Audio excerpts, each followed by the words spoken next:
you know. Man. And they're talking shit like the old Sniper case. They're talking like, man, we could set up at night and we could take out a cop. Let the cop do the car stop. The cop get back to his car. We got thermal. Boom, take him out. What does that give us? Well, that gives us extra bullets. That gives us a couple extra weapons. It gives us some body armor, maybe even a cop radio, stuff like that. They were already talking crazy stuff like that. They were talking about breaking out what they call the Saints, any white supremacist mass murder. I mean, they're talking like, hey, wouldn't it be, how awesome would it be if we went and broke Dylan Roof out? And we broke out, we went overseas and got Breivik and we did this and did that. So we would be the base, would be the ones that got the Saints back, Wow. you know? So just insane stuff. So what we were able to get that Saturday, I was able to get them what they wanted.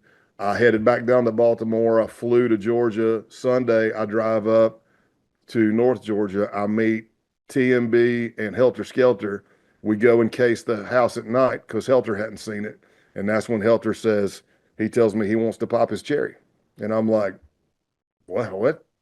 And he goes, and then TMB clarifies. He says, I think he wants to actually put a bullet in one of the people's head. He goes, man, I've been waiting for this for 2 years.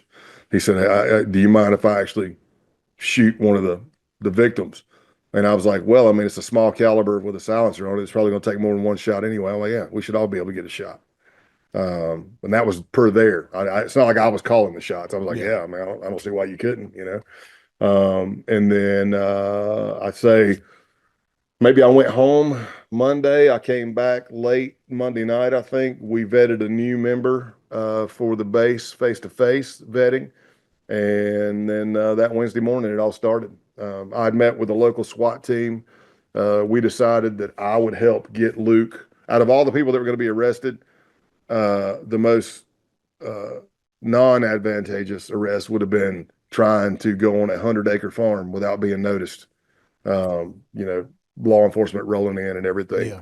Yeah. So we worked it out to where I did a ruse and I went and picked up Luke and he thought we were going to lunch. And then I acted like something happened with my truck and it broke down. I pulled over on the side of the road and then somebody pulls up. I'm talking to them at their truck and then the Bearcat rolls over the hill with the SWAT team. So we took off 3 or 4 in Georgia that Wednesday, kept it quiet. Thursday, early AM, the Washington field office and Baltimore field office SWAT teams went and hit the crew out of Baltimore and out of the Maryland and Delaware area. And then by Friday, that's when it all started coming out. Because I'm still not I'm in the chat, but I'm not saying nothing. And now it's starting to come out because everybody's like, have you seen this? Holy shit. And now they're posting affidavits and they're like, man, this thing says that there was an FBI undercover.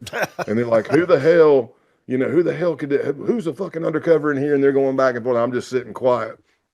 And by Friday at about 5-ish or so, I say Roman Wolf, Nazaro figured it out because he's going back and he's looking and he's like, okay, we interviewed this person here. I don't know what kind of records he keeps, but he's like, okay, this guy came in. And then he finally comes on and says, look, I don't think we could, something to the effect of, I don't think we could have ever found him. He actually was one of our best members. He goes, he attended every training, which should have been a red flag, but I didn't attend every red. Yeah. I did that on purpose. I didn't go to every one. But he just had that wrong. But when I started reading that, I go, oh, he knows it's me. And then it said right shortly after that, it said, in the Wire app, I got the notification that I'd been removed from the group by Roman Wolf. So I screenshotted that and sent it to all the case teams and headquarters at FBI and said, I'm out. So What's Nazaro up to these days? I think he's still spewing some stuff. He lost a lot of oomph in his rhetoric uh, because of everything that happened. Um, but I will tell you this: uh, every time the base got infiltrated, their OPSEC got better. They're Yeah. like, how in the hell did that happen? We can't let that happen again. Like something like the journalist in Canada. It came up like, well, did he ever use any racial slurs? Because I mean, you're watching the guy on camera, and I'm like, look, kudos to the guy for what he did, but damn, you're a journalist. I mean, this is dangerous. I mean, you you Yeah, don't you have a might be in a cover deeper team. pool than you think you're Yeah, in. exactly. You not be breathing above Yeah. ground. You know what I mean? But the first time I saw him, I'm like, how in the hell could you think that's a damn neo-Nazi? That dude screams lefty to me. Not nothing against it. I'm Yeah. just saying, just there's Doesn't fit no the way. type. So they were like, and other people picked up on that, and they were like, well, did he use any racial slurs? Okay, so now when we vet somebody face to face, I want you to tell me, Yeah. things like that, and training and recruitment.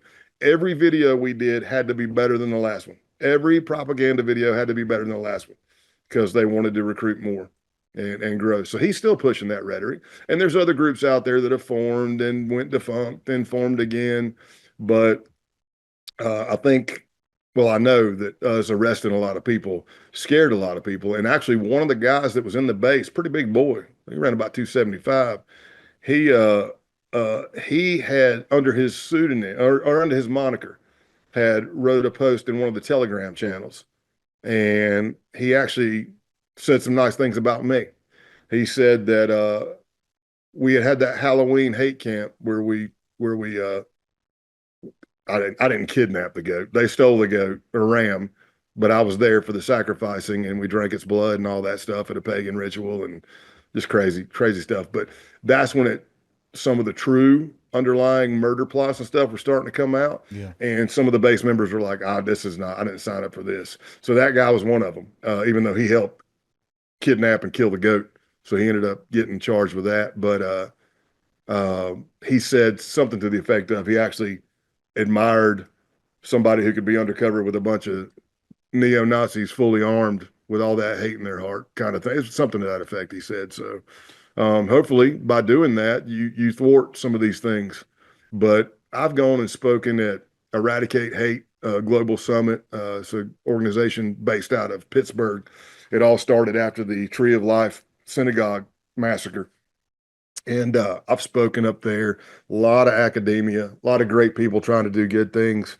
But for me, there's all kinds of algorithms and stuff you can do. I will say this in law enforcement, I want somebody to prove me wrong, but 28 years in law enforcement, I'm still involved. I still train. I still go out there. I may get bonded again. Who knows? But it all starts at home.